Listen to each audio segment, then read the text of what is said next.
Welcome on ALARA academy. आज हम 10th के फिजिक्स के बारे में बात करेंगे। 4 चैप्टर्स हैं 10th के फिजिक्स में। रिफ्लेक्शन से रिलेटेड यानी कि लाइट, ह्यूमन आई और इलेक्ट्रिक करंट और मैग्नेटिक के बारे में। ठीक, तो अभी लाइट को छोड़ के पहले हम इलेक्ट्रिक और मैग्नेटिक दोनों पहले कंप्लीट कर लेंगे क्योंकि ज़्यादा ब्रॉड चैप्टर्स नहीं हैं। इसके बाद हम लाइट को नहीं, क्योंकि लाइट में रिफ्लेक्शन है, रिफ्रैक्शन है, और मिरर के बारे में पढ़ेंगे, फिर लेंस के बारे में पढ़ेंगे, तो थोड़ा ब्रॉड चैप्टर है इसलिए पहले उसे नहीं ले रहे हैं। ठीक, तो आज से हम शुरू करेंगे क्या, इलेक्ट्रिक करंट के बारे में। इलेक्ट्रिसिटी या इलेक्ट्रिक करंट मान लीजिए। अब पहला टॉपिक इसमें आएगा विद्युत धारा है ना, इसमें आएगा हमारा विद्युत आवेश यानी विद्युत charge, electric charge. Electric charge क्या होता है? ठीक, पहला क्या पॉइंट आएगा, इलेक्ट्रिक चार्ज। इलेक्ट्रिक चार्ज होता क्या है?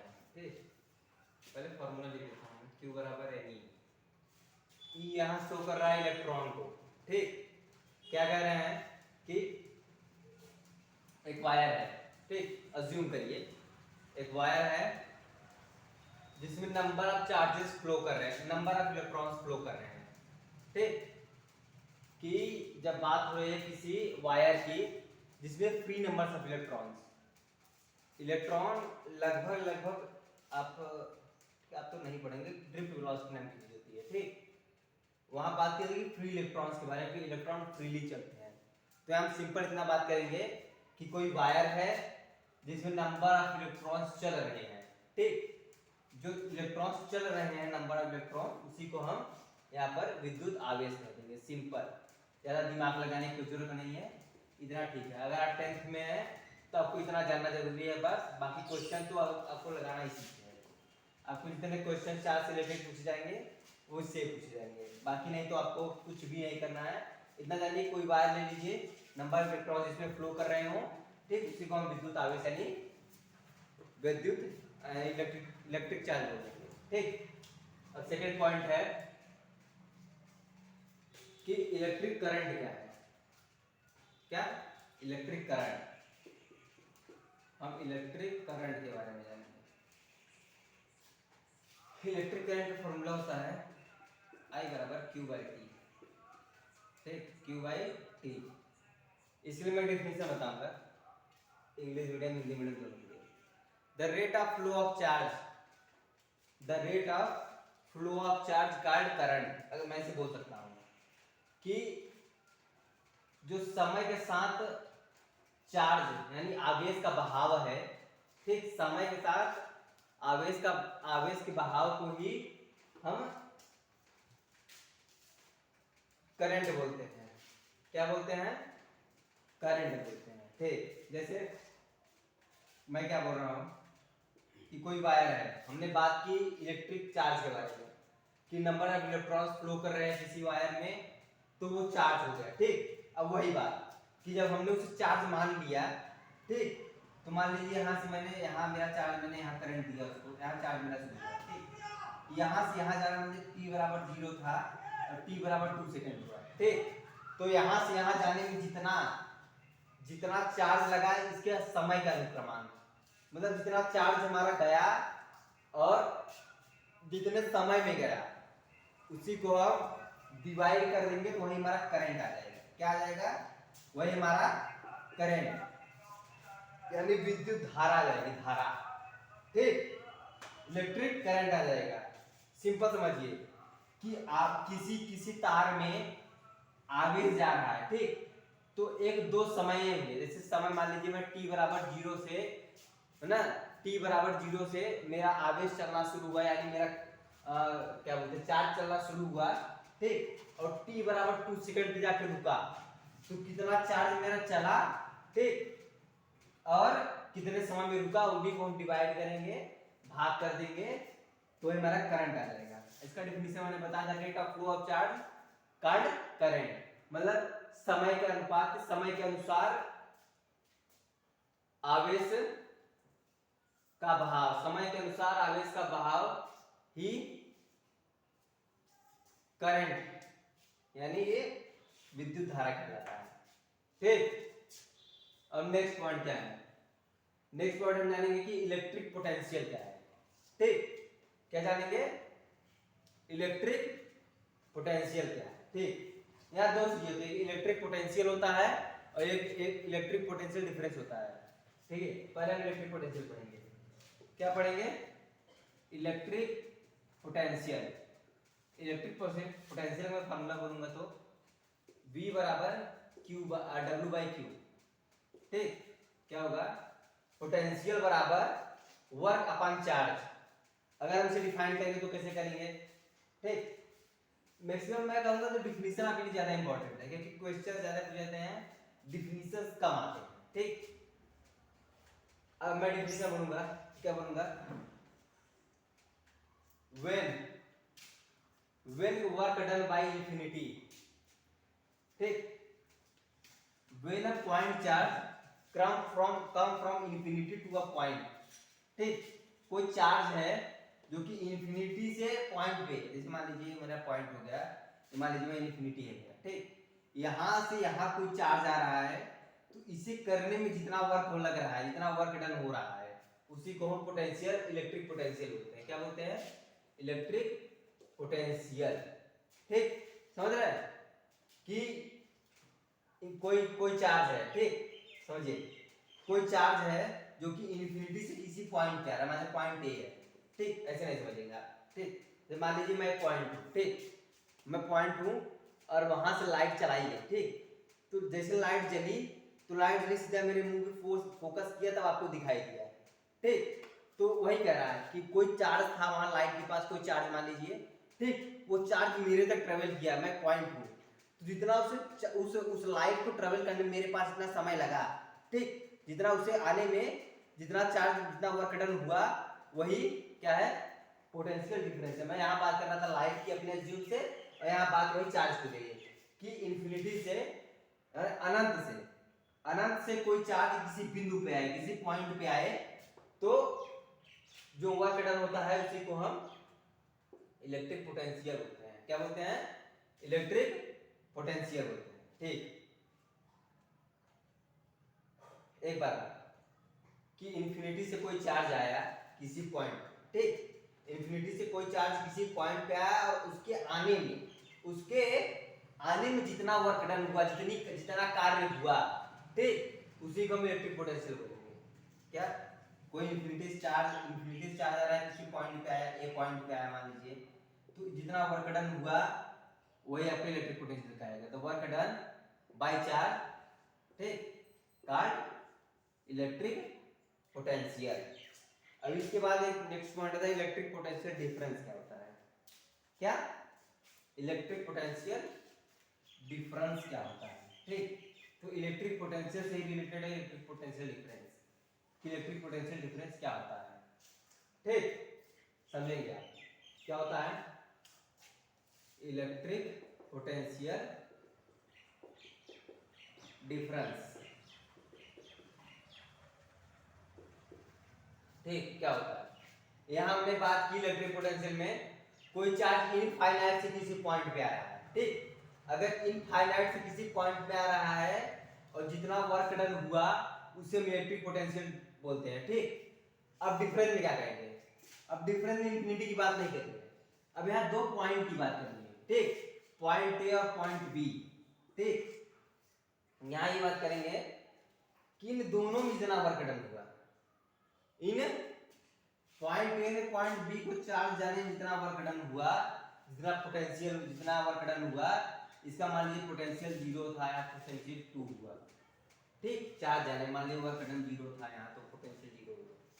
अज्यूम कर रहे हैं, लगभग क्वेश्चन ऐसे नहीं आते हैं, यहाँ किसी को न्यूमेरिकल वैल्यू दी होती है। ठीक, तो क्या है कि यहाँ पोटेंशियल मेरा 0 था, पोटेंशियल मान लीजिए 2 वोल्ट हो गया। ठीक, तो उसी से हम क्या जानेंगे कि यहाँ जितना जाने में वर्क, जितना चार्ज को जाने जितना वर्क डन हुआ, ये हमारा इलेक्ट्रिक पोटेंशियल डिफरेंस है। और कुछ नहीं है, सिंपल है कि the amount of charge required to one point to another point called electric potential difference. ठीक, अब याद है amount of charge to travel from infinity to a point. ठीक, amount of charge to travel infinity from to a point, the work done called electric potential. ठीक, वह electric potential infinity से यहाँ आने में electric potential difference point A से point B में जितना वर्क डन हुआ उन दोनों की पोटेंशियल को माइनस कर देंगे, हमारा इलेक्ट्रिक पोटेंशियल डिफरेंस निकल के बाहर आएगा। ठीक, अब दो तीन चीजें और मैंने बताया नहीं आपको, क्या नहीं बताया कि चार्ज का जो यूनिट होता है उसे हम कूलाम कहते हैं। क्या कहते हैं? कूलाम। ठीक, और इस चीज में मैंने बताया कि इलेक्ट्रिक करंट में कि करंट का यूनिट एम्पियर होता है। क्या होता है? एम्पियर। अब थर्ड चीज इलेक्ट्रिक पोटेंशियल का यूनिट जो होता है वो होता है क्या? वोल्ट। क्या होता है?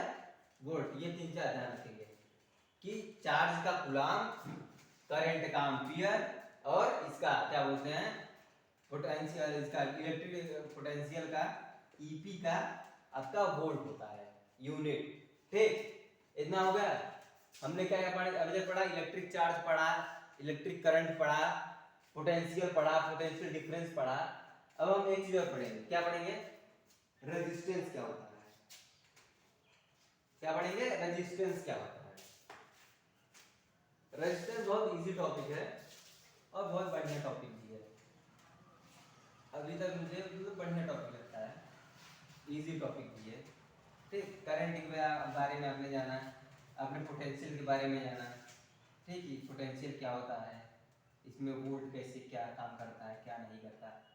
करंट क्या है? करंट वही है कि किसी भी वायर में जितना चार्ज फ्लो करे उसके समय के अनुसार वही करंट है, सिंपल।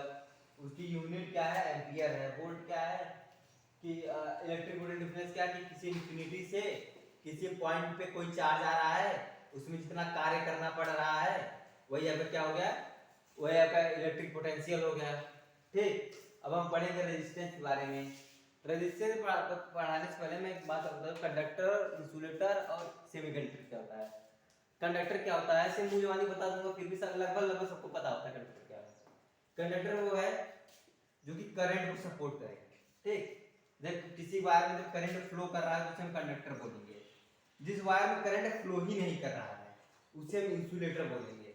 ठीक, किसी भी धातु मतलब किसी भी चीज की बात करें, कोई भी ऑब्जेक्ट, जैसे मान लीजिए कोई लकड़ी है तो लकड़ी में करंट फ्लो नहीं करेगा तो उसे इंसुलेटर बोलेंगे। क्या बोलेंगे? उसे इंसुलेटर बोलेंगे। ठीक, और जैसे मान लीजिए वायर है एल्यूमिनियम कॉपर का, इसमें करंट फ्लो करेगा तो क्या बोलेंगे? कंडक्टर बोलेंगे। सबसे बढ़िया करंट जानते हैं किसमें फ्लो करता है? इसमें आपका सिल्वर में सबसे बढ़िया करंट फ्लो करता है। ठीक, हाँ, और एक होता है सेमीकंडक्टर। सेमीकंडक्टर क्या होता है? जिसमें करंट फ्लो भी करे और ना भी करे। ठीक, जिसमें करंट बहे यानी धारा बहे भी और ना ही, मतलब दोनों तरीके काम करे। जैसे हम पढ़ते हैं धातु, अधातु, और एक होता है क्या बोलते हैं उसे? मेटलॉइड्स, जो कि दोनों की तरह काम करते हैं, जो मेटल भी होते हैं नॉन मेटल भी होते हैं। ठीक, तो वही यहाँ इसमें बात हो जा रही है कि कंडक्टर, इंसुलेटर और सेमीकंडक्टर। सेमीकंडक्टर में दोनों की तरीके से काम करे, इंसुलेटर और कंडक्टर दोनों तरीके से काम करे ना। और इंसुलेटर क्या है? जो कि करंट जिसमें फ्लो ना हो, और कंडक्टर क्या है? जिसमें करंट फ्लो। ठीक, अब इसके बाद हम क्या पढ़ेंगे? इसके बाद हम पढ़ेंगे रेजिस्टेंस।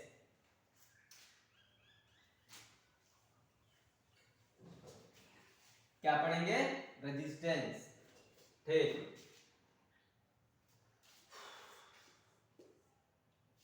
रेजिस्टेंस क्या है? किसी कोई वायर ले लीजिए। ठीक, एक वायर हमने माना जिसमें करंट फ्लो कर रहा है। रेजिस्टेंस क्या है? कि द अपोज ऑफ करंट का रेजिस्टेंस, यानी धारा के बहाव को जो रोके, किसी वायर में धारा के बहाव को जो रोके उसी को प्रतिरोध बोलते हैं, यानी रेजिस्टेंस बोलते हैं। द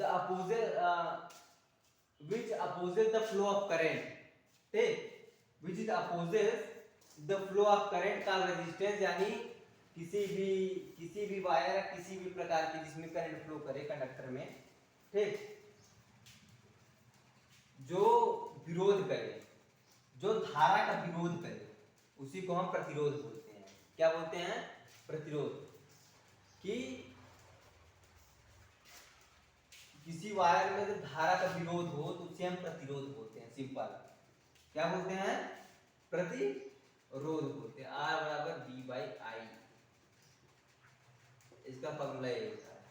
सिंपल डिफिनेशन है कि which opposes the flow of current का रेजिस्टेंस, यही धारा के प्रवाह को जो रोके ये हम प्रतिरोध बोलते हैं। सिंपल, इतना समझ गए होंगे। क्या समझ गए होंगे कि the opposite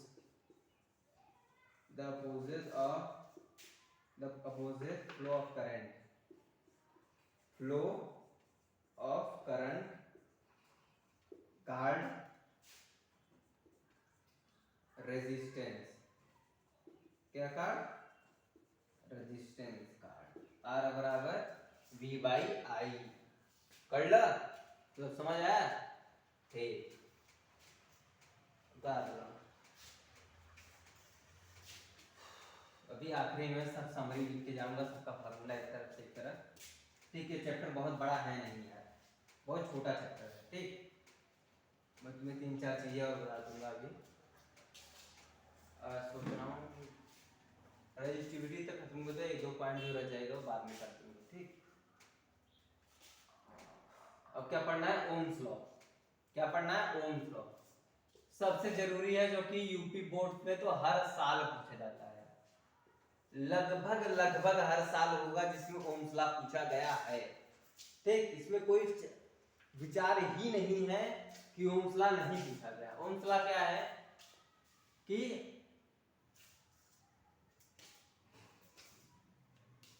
क्या है? बी प्रोपोर्शनल आई। बी प्रोपोर्शनल आई क्या है? कि the flow of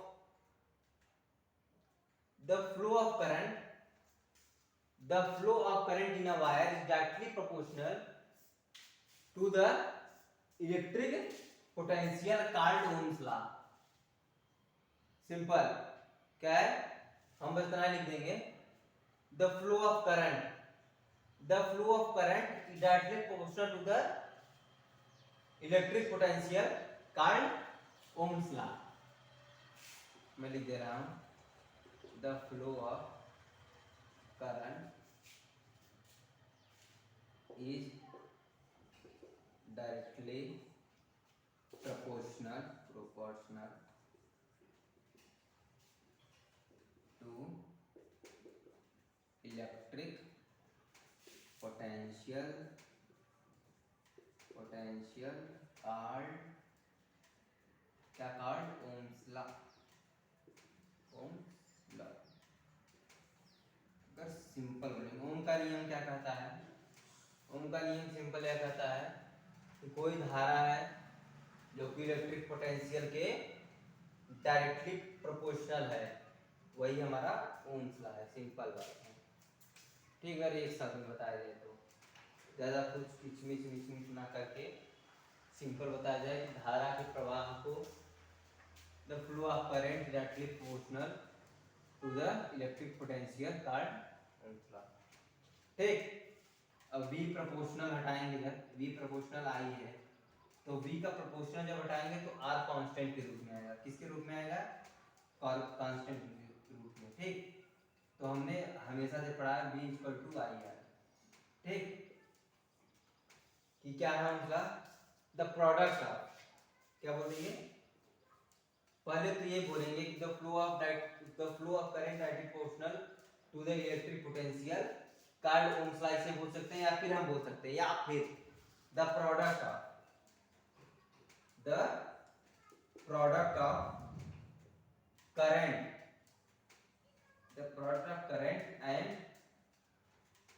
and resistance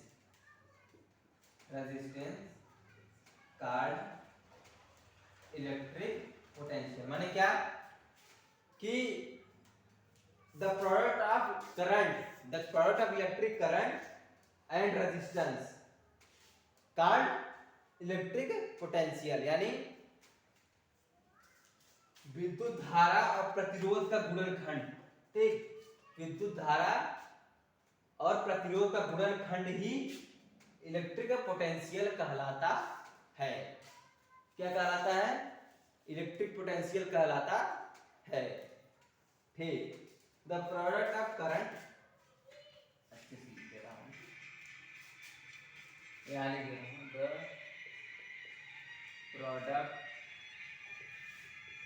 product of current and resistance called electric potential, called Ohm's है। अरे मतलब पूरा नहीं होता है। The product of electric current and resistance is equal to electric potential called Ohm's law. Called Ohm's law. ठीक, क्या है कि the product of electric current, the product of flow of charge and resistance is equal to the electric potential called Ohm's law. ठीक, अगर मैं एक simple definition बोल रहा हूं तो क्या बोलेंगे? The product of flow of charge and resistance is equal to the electric potential called Ohm's law।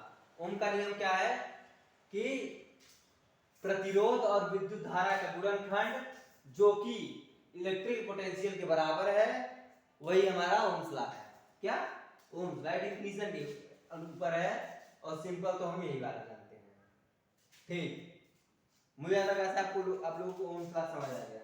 क्या समझ आ गया? Ohms law. ठीक, अब मैं एक चीज और आपको बताना चाहता हूं। क्या बताना चाहता हूं? एक चीज और, रेजिस्टेंस और रेजिस्टिविटी। आपने रेजिस्टिविटी का नाम सुना होगा या नहीं सुना होगा? डेंसिटी का नाम जरूर सुना होगा। ठीक, डेंसिटी क्या होता है वो तो जरूर सुना होगा, रो।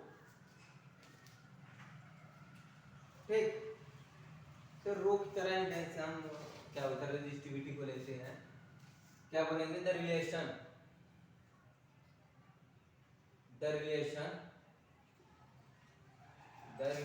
बिटवीन लेंथ, एरिया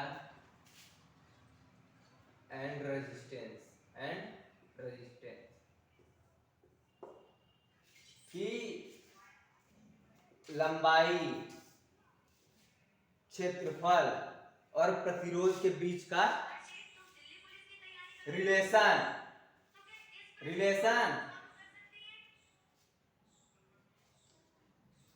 ठीक, क्या होगा? हम जानते हैं कि R proportional to the L। इसका मतलब क्या है कि किसी वायर की लेंथ जितनी बड़ी होगी उसमें प्रतिरोध उतना ही ज्यादा होगा। क्या होगा कि किसी वायर की लेंथ जितनी बड़ी होगी उसका प्रतिरोध इतना ही ज्यादा होगा। R proportional to L। मान लो इसका 1 मीटर रहे यहाँ तक, तो इसे प्रतिरोध उसी पर आ गया। जैसे 2 मीटर होगा तो प्रतिरोध फिर बढ़ेगा। मतलब R increases if L increases. अगर L बढ़ेगा तो R बढ़ेगा। क्या होगा? अगर लेंथ बढ़ेगा, लंबाई बढ़ेगी, तो रेजिस्टेंस नहीं प्रतिरोध बढ़ेगा। दूसरा चीज एरिया से क्या करेंगे कि R is inversely proportional to the A, यानी उल्टा। क्या है कि जब क्षेत्रफल बढ़ेगा तो प्रतिरोध कम होगा। अब सब पूछेंगे कैसे? जब लेंथ बढ़ रहा था तो रेजिस्टेंस बढ़ रहा था, जब प्रतिरोध बढ़ रहा, जब एरिया बढ़ेगा तो प्रतिरोध कम क्यों होगा? सही सवाल। अब देखिए कम क्यों होगा। एरिया हमने पढ़ा है लेंथ इनटू ब्रेथ। क्या पढ़ा है? Length into breadth. ठीक, हमने पढ़ा लंबाई में जाते हुए बढ़ेगा, लेकिन जब चौड़ाई बढ़ेगी तो उसका करंट फ्लो भी ज्यादा होगा। ठीक, और जितना करंट फ्लो ज्यादा होगा, करंट फ्लो जितना ज्यादा होगा, ठीक, जैसे इसमें हमने पढ़ा इस्लामिक इक्वल टू आई आर, ठीक, तो आर बराबर क्या पढ़ेंगे बी बाई आई, ठीक, आर बराबर क्या पड़ेगा बी बाई आई, यानी करंट जितना बढ़ेगा रेजिस्टेंस उतना कम होगा, ठीक, तो इसमें करंट बढ़ेगा तो रेजिस्टेंस कम होगा, तो जितना एरिया इसका बढ़ता जाएगा उतना ही करंट ज्यादा फ्लो करेगा, ठीक, और करंट फ्लो करेगा तो रेजिस्टेंस कम होगा, तो इसीलिए बोला है कि जब एरिया बढ़ेगा तो प्रतिरोध कम हो, जब जब क्षेत्रफल बढ़ेगा तब तक प्रतिरोध कम होता चला जाएगा। तो हमने क्या पढ़ा कि R proportional to the one inversely proportional to 1/a, ठीक, यानी क्षेत्रफल के एरिया के इनवर्सली प्रोपोर्शनल है। इन दोनों को कंबाइन कर देंगे, R प्रोपोर्शनल L/A कर देंगे, ठीक, समझ गए होंगे L/A क्यों किया, ठीक, कैसे अगर नहीं समझे तो बता दें। R प्रोपोर्शनल L है, R प्रोपोर्शनल L/A है, ठीक, A 1/A है, तो इन दोनों को मल्टीपल कर देंगे 1 into L, तो R प्रोपोर्शनल हो जाएगा L/A, ठीक। अब R का प्रोपोर्शनल हटाएंगे, वही प्रोपोर्शनलिटी हटने पर रेजिस्टिविटी आती है, क्या बोलते हैं उसे, रेजिस्टिविटी, रो बराबर L/A, ठीक, R बराबर रो L/A, यही रिलेशन है करंट में। अब इसी का रेजिस्टिविटी को यहीं डिफाइन कर देंगे कि हमने क्या पढ़ा, R बराबर रो L/A पढ़ा, ये हमारा का रेजिस्टेंस लेंथ और एरिया में रिलेशन। अब इसी रो को बाहर निकालेंगे तो R इंटू ए हो जाएगा अपॉन L। अब रो का डिफिनीशन क्या बन गया, मुझे नहीं लगता सब लोग नहीं बता पाएंगे, कि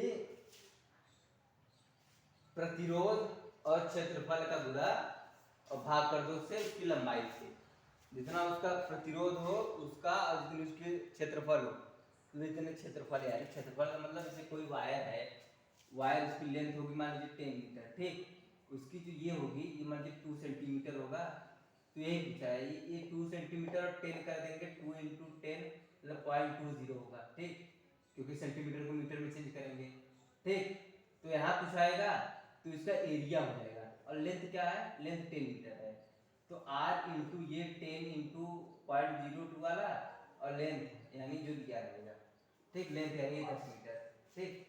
क्वेश्चन पढ़ाऊंगा, क्वेश्चन का भी एक क्लास लूंगा, उसमें हर एक टॉपिक का क्वेश्चन होगा, ठीक।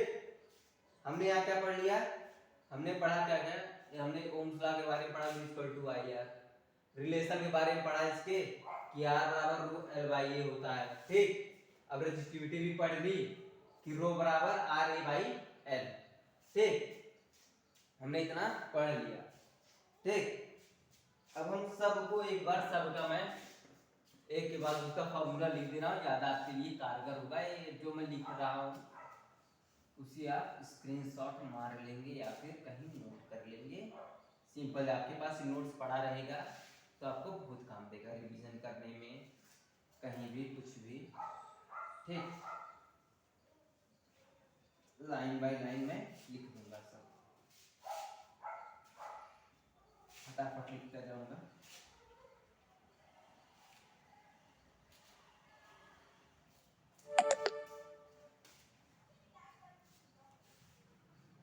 ठीक,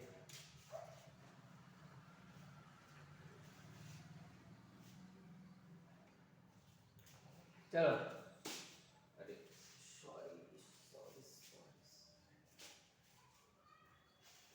सॉरी सॉरी सॉरी सॉरी,